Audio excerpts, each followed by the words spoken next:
Last night we told you about a young Cowichan Valley woman bedridden and suffering from Lyme disease.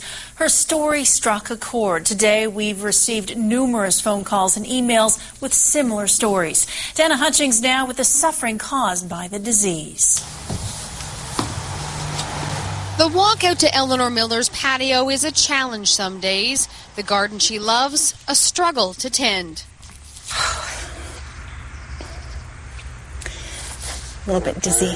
Eleanor Miller has Lyme disease, but she didn't get it in the woods or on vacation. Was here in Oak Bay, backyard.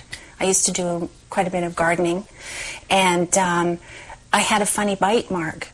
A tick bite in 1987 changed her life, but she wasn't diagnosed until 2003, suffering years of pain and exhaustion.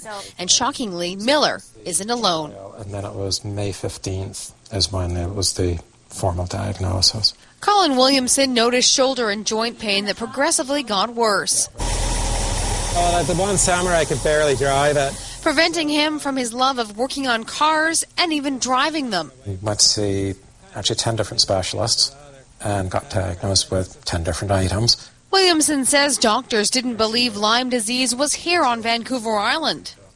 The border states in the U.S., you get very high rates of Lyme disease showing up. And right across the border, suddenly it's showing that there's no Lyme disease present.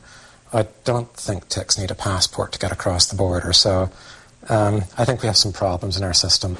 And the opposition NDP says those problems need to be addressed. We're at the tip of the iceberg. It's a very large problem. Lyme disease is one of the fastest rising infectious diseases in North America, and yet it's rarely diagnosed in British Columbia. We are into a delicate area around medical ethics here in terms of how doctors go about their business and how they form their conclusions and shape their diagnoses.